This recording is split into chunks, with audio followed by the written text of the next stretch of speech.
Сәлем достар, бүгін сіздермен дәмі ауызда қалатын, нежный деп аталатын тәтті жасаймыз. Ең алдымен електен өткізілген ұнға салқын сары майды қосып, крошка жасаймыз. Крошканы дайындап алдық. Келесі кезекте оның үстіне қопсытқыш, қаймақ және жұмыртқаның сарыуызын қосып, жұмсақ теста дайындаймыз.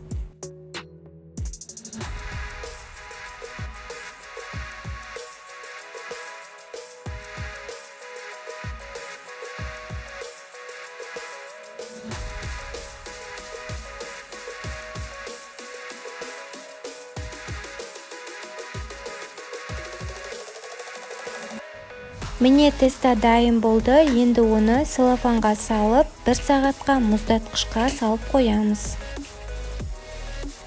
1 сағат өткеннен соң мұздатылған тестаны алып, үккіштен өткіземіз. Сосын үккіштен өткізілген тестаны кіші формаға орналастырып, тестаның формасын жасап аламыз.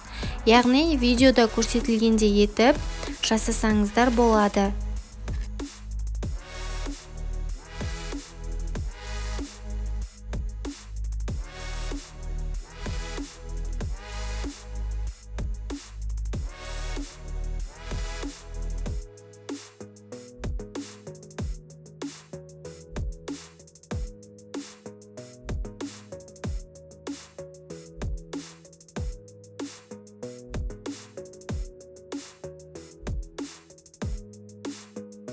Тестаны орналастырып алдық. Енді безе жасаймыз. Ол үшін жұмыртқаның айғуыздарын әппақ масса болғанша миксерлейміз.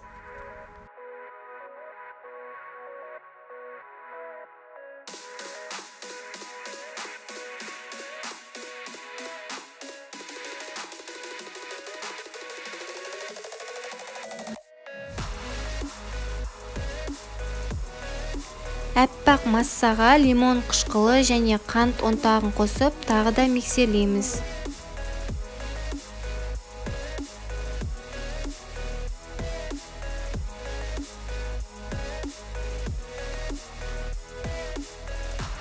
Безені дайындап алдық. Енді оны кондитерлік қапшыққа салып, кез келген насаткалы формамен тестаның шетінен кішкене орын қалдыра отырып орналастырамыз. Сосын 45 немесе 60 минутта 150 градуста пісіріп аламыз. Енді крем дайындаймыз. Крем үшін қойылатылған сүт және сары май міндетті түрде бөлме температурасында тұруы қажет. Ең алдымен жұмсақ сары майды миксердің жәрдемімен ағартып аламыз. Сонан соң қойылатылған сүтті аз мөлшерде қосып, миксерлеп крем дайындаймыз.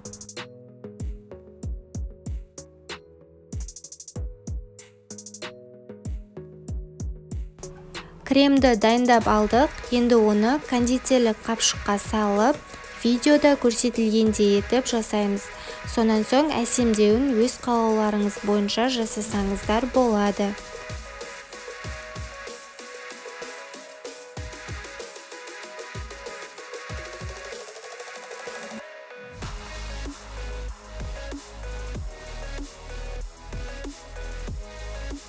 Мінекей достар, нежный атты тәттілеріміз дайын болды. Жасап көресіздер деген ойдамын. Расымен де дәмі ауызда қалатын тәттілер болып шығады. Менің каналыма жазылып, лайк, комментарий қалдыруды ұмытпаңыздар.